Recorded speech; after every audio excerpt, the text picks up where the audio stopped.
तो हम बात करने वाले हैं आर्ट का फुट की।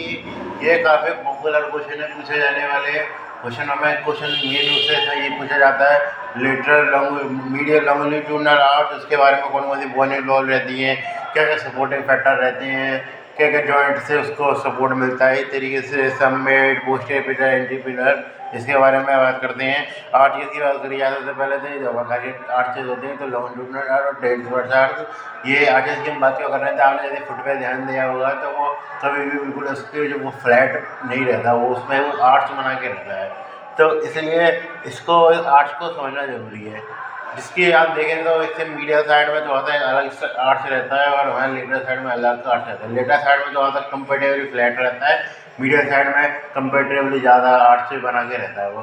तो इससे हम इसको दो पार्टों में डिवाइड कर सकते हैं, मीडियल आर्च और लेटर आर्च। इसमें आपको पता चलती है मेन रूप से कि कौन सी बोन किधर किधर इन्वॉल्व हो रही है, क्योंकि हमने देखी थी तो ये मीडिया साइड में अलग बोन रहती है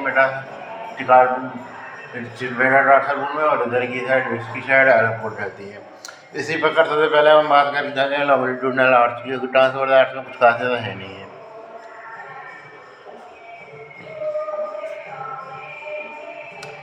लॉन्गिट्यूडनल आर्च में हमारा आता है पहला medial longitudinal arch.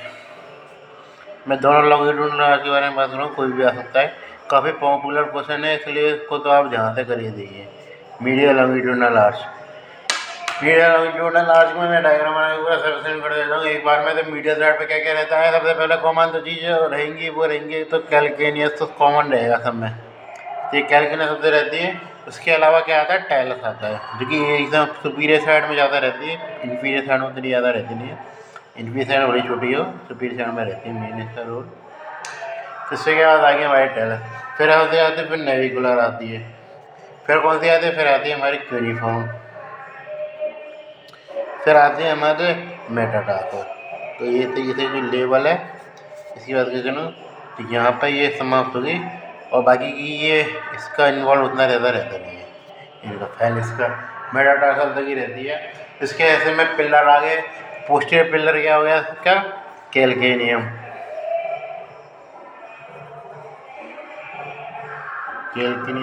Anterior pillar क्या हो गया इसका, मेटाकार्पल।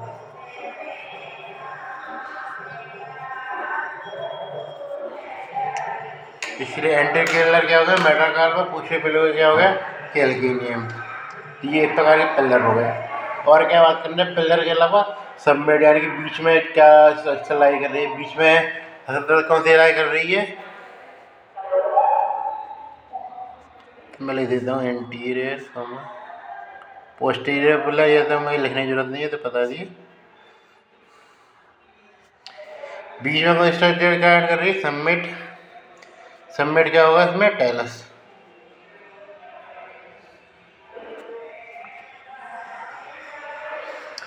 और बात करें जॉइंट कौन से होंगे, तो जॉइंट जो भी मेन जॉइंट आपको इधर वाला लिखना है, ये वाला।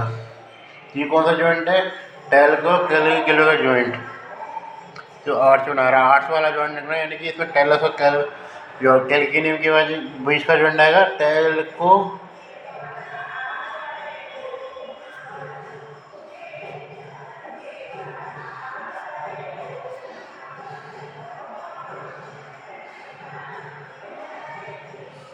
तो इसलिए तीन और रहेंगे, नेविकुलर भी रहती है इसमें।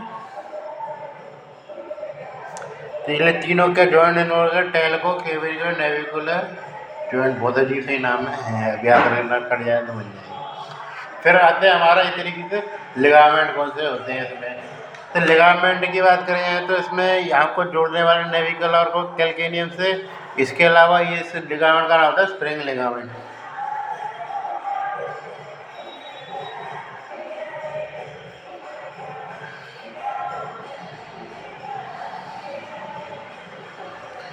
ये हो गया हमारा स्प्रिंग लिगामेंट। ये सिंपल सी बात है, स्टेबिलिटी प्रोवाइड करने का काम करते हैं स्प्रिंग लिगामेंट। फिर उसके अलावा एडजेसेंट बोन के लिगामेंट होंगे, जो मतलब इस तरीके से बोन्स को जोड़ने का काम कर रहे हैं इस आर्च में, वो लिगामेंट हो जाते हैं। और क्या होंगे, स्टेबिलिटी प्रोवाइड करने वाले जो फैक्टर आते हैं वो कौन से होते हैं। और स्टेबिलिटी प्रोवाइड करने वाले फैक्टरों में देखें तो वो रहते हैं एक तरीके से हमारे टेंडन जो मसल्स से आ रहे हैं।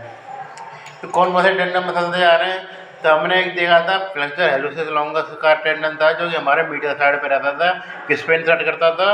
वो प्रॉक्सिमल जो मतलब एक तरीके से मेटाकार्पल पे इंसर्ट करता था, जो कि किस पर जाएगा इस तरीके से, यहाँ से होते ही यूँ निकलेगा। तो इस तरीके से एक तो हमारा रहता था एक तो टेंडन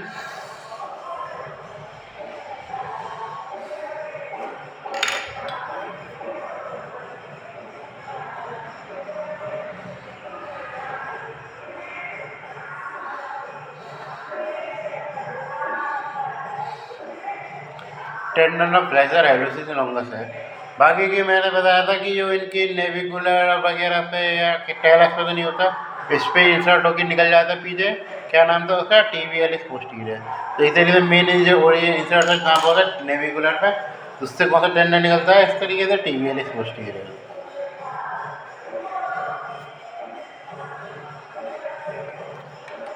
और कौन से फैक्टर होते थे? एक हमने पढ़ा था कि एपोन्यूरोसिस की लेयर बनी रहती है, तो वो कहते क्या है, वो उसको स्टेबिलिटी पे कहते प्लांटर एपोन्यूरोसिस। तो स्टेबिलिटी वाले फैक्टर कौन से हो गए हमारे? एक तो मेन जो फैक्टर होता है वो होता है टेंडन हमारा फ्लेक्सर हेलुसिस लॉन्गस का, फिर टिबियालिस पोस्टीरियर वगैरह बात हुई है, वो प्रोवाइड करता है स्टेबिलिटी, और बाकी की एपोन्यूरोसिस वगैरह भी प्रोवाइड कर देते हैं इसकी स्टेबिलिटी। एपोन्यूरोसिस में एरेक्टर हेलुसिस, इसमें हमारे वो इसका इंस्ट्रक्शन बताता है, ग्लूटिंग से मसल्स हुई, टेंडन हुए, ये सारे हमारे इस तरीके से इसको स्टेबिलिटी प्रोवाइड करने का काम करती है। तो ये चीज़ बात हुई। और फिर बात करके चले हम आते हैं हमारे इस तरीके से मीड लेटरल लॉन्गिट्यूडिनल आर्च।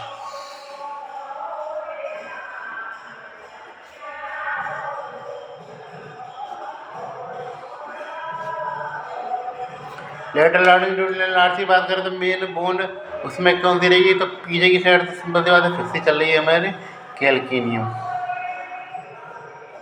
उसके अलावा आगे इसके आगे क्यूबॉइड, और फिर आगे हमारे फर्स्ट मेटाकार्पल। तो यहाँ पे हमारा मामला समाप्त हो गया। फर्स्ट मेटाकार्पल है, फर्स्ट मेटाकार्पल का ये बोला सीधे 3 या 4th मेटाकार्पल में आएगी। तो ये मेटाकार्पल हो गई। तो एंटीरियर पिलर कहाँ से हो गया हमारा? ये मेटाकार्पल। Posterior pillar calcaneum. बीच में कौन सी आ गई इस तरीके से सबमिट बनाने वाली? सबमिट, ध्यान रखना, भले ही कीवर्ड बीच में आ रही हो लेकिन सबमिट ये नहीं बनाती, सबमिट बनाती है हमारे कैल्केनियम। ये चीज़ एक पॉइंट ऐसा है जो कि याद रखने वाला है कि सबमिट इसमें सिंपल सी बात है वो नहीं बनाएगी, इसमें कीवर्ड नहीं बनाएगी। मैं ले देता हूँ ऐसे इसका नाम कीवर्ड, बाकी के नाम मैं ले दिए थे, कीवर्ड इसका नाम। तो कैल्केनियम इसमें वो नहीं मैं कैल्केनियम बनाएगी, इसमें सबमिट का नंबर वो कीवर्ड नहीं बनाएगी। तो इस तरीके से सबमिट कर दे कैल्केनियम, क्योंकि बिल्कुल एकदम ऊपर की साइड ही रहती है, ये बिल्कुल बिल्कुल कीवर्ड आगे की साइड रहती है, बीच में नहीं रहती है। जॉइंट क्या रहेगा? तो जॉइंट इसमें एक ही दिख रहा है हमको, 3 जॉइंट दिख नहीं रहे, तो एक ही जॉइंट रहेगा, वो है कैल्केनियम कीवर्डल जॉइंट।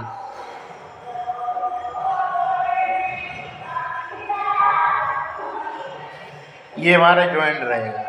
तो पिलर हमें पता लगी, जॉइंट हमें पता लग गए। स्टेबिलिटी वाले फैक्टर क्या होंगे इसको प्रोवाइड करने वाले? तो जैसे में इसमें स्प्रिंग लिगामेंट था, उसी प्रकार इसमें रहेगा इसको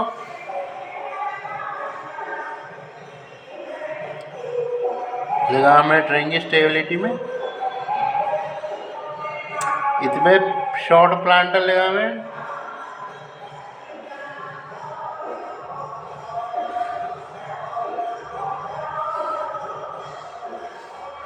शॉर्ट प्लांटर लिगामेंट और लॉन्ग प्लांटर लिगामेंट।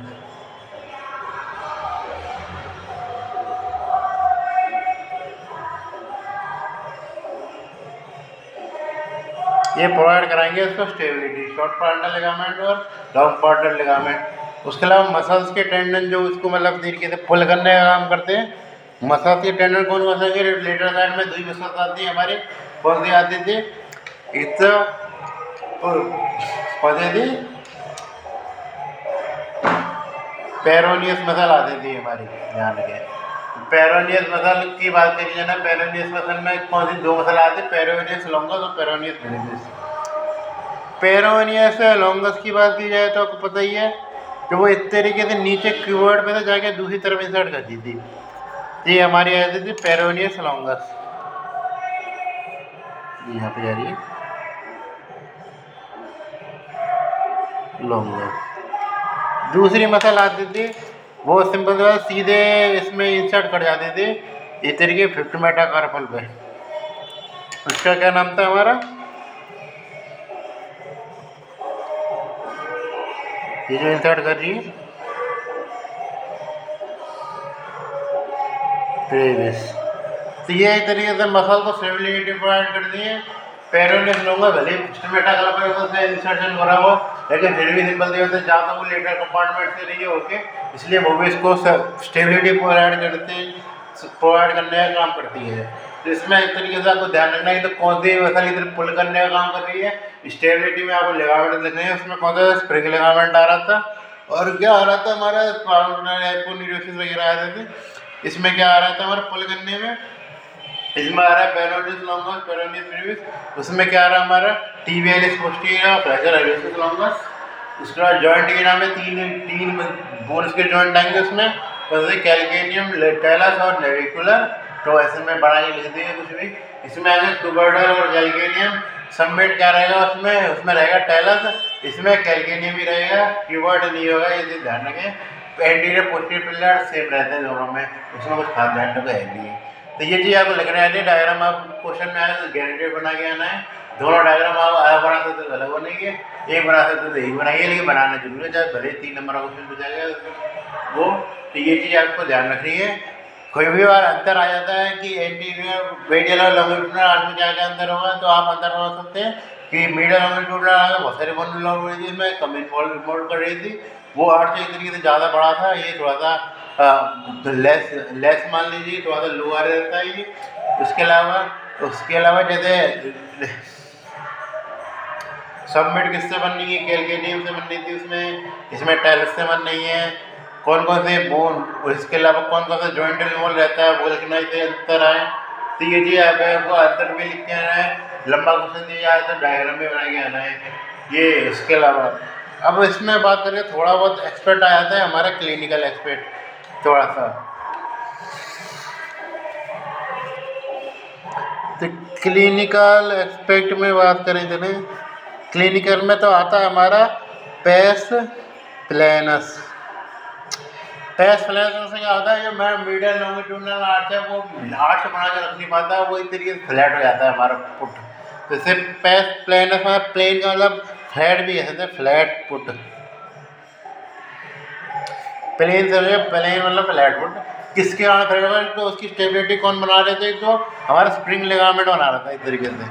तो यदि वो उसमें यदि इंजरी हुई है स्प्रिंग लिगामेंट में कुछ भी, तो क्या होगा, स्प्रिंग लिगामेंट प्लांटर एपोन्यूरोसिस में इंजरी हो जाए, ये कुछ भी रिजिडिटी आ जाए, कुछ भी हो जाए इनमें, तो क्या होगा हमारा फुट फ्लैट हो जाएगा। तो इसमें कौन सा स्प्रिंग लिगामेंट रहता है, इसमें क्या रहेगा हमारा फ्लैट फुट हो जाएगा, पेस प्लेनस कहते हैं इसको। दूसरा उसके अलावा आता है हमारा पेस केवस। पेस केवस में क्या होगा कि जो हमारा नॉर्मल फुट है वो ज़्यादा हाई आर्च जाएगा। केवस से मतलब यदि कर्व ज़्यादा है इसमें, तो इसका कर्व यदि ज़्यादा हो गया तो उसे कहेंगे हम हाई आर्च फुट, इसलिए बन जाएगा हाई आर्च फुट। तो हाई आर्च फुट के कारण बहुत सारे हो सकते हैं कि ज़्यादा मतलब इस तरीके से सिंपल सी बात है कि ज़्यादा पल्लिंग हो गई इस तरीके से, बोन्स की ज़्यादा, या फिर इस तरीके से पालमल से ज़्यादा आसपास आई तो वही आर्च को बना रहा है। इस तरीके से बात करके चले तो ये क्या, फिर टेलस थोड़ी से ऊपर आ गई तो ये ज़्यादा, तो इससे फिर अपने आप में आर्च बढ़ा दिखेगा। तो ये एक कारण हो सकते हैं। इसमें मेरे ध्यान रखना वो नाम से कौन सा कहते हैं, पेस केवस में यानी कि हाई आर्च फुट हो गया, और इसके अलावा पेस प्लेनस यानी कि फ्लैट फुट हो गया। प्लेन फ्लैट केवस कर्व, ये चीज़ आप ध्यान रखना है, इससे आपको पता लग जाएगी। तो इसी प्रकार हमारी ये आर्च ऑफ फुट हुए छोटा टॉपिक है लेकिन इम्पॉर्टेंट है, क्वेश्चन आते हैं इसमें से, ये चीज़ आप ध्यान रखें।